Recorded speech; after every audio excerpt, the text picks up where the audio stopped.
دور جدید میں یہ ہے غلاموں کی تجارت کی شکل۔ کبریا 27 برس کے ہیں، محمد عاصم 25 برس کے ہیں، ایوب 3 بچوں کے باپ ہیں۔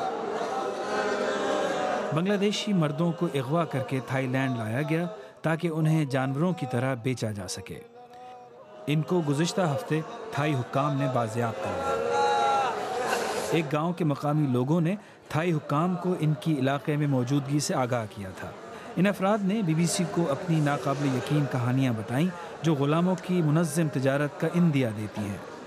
ان کو اچھی تنخواہوں کی پیشکش کی گئی اور پھر انہیں باندھ کر ایک بحری جہاز کے نچلے ڈیک میں 300 افراد کے ساتھ بند کر دیا گیا۔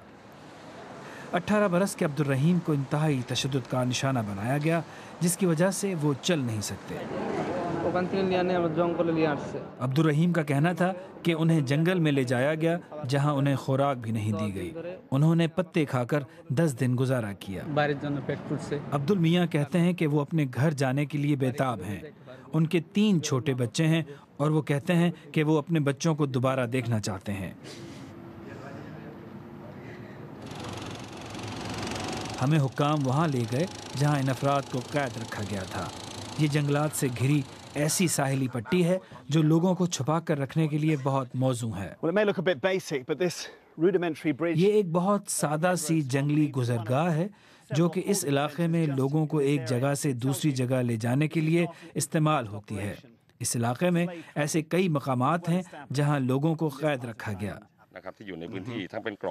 پولیس کے ضلعی سربراہ نے ان نشانیوں کی جانب اشارہ کیا جن سے پتہ چلتا ہے کہ انسانوں کا ایک بڑا گروپ یہاں کئی روز تک موجود تھا۔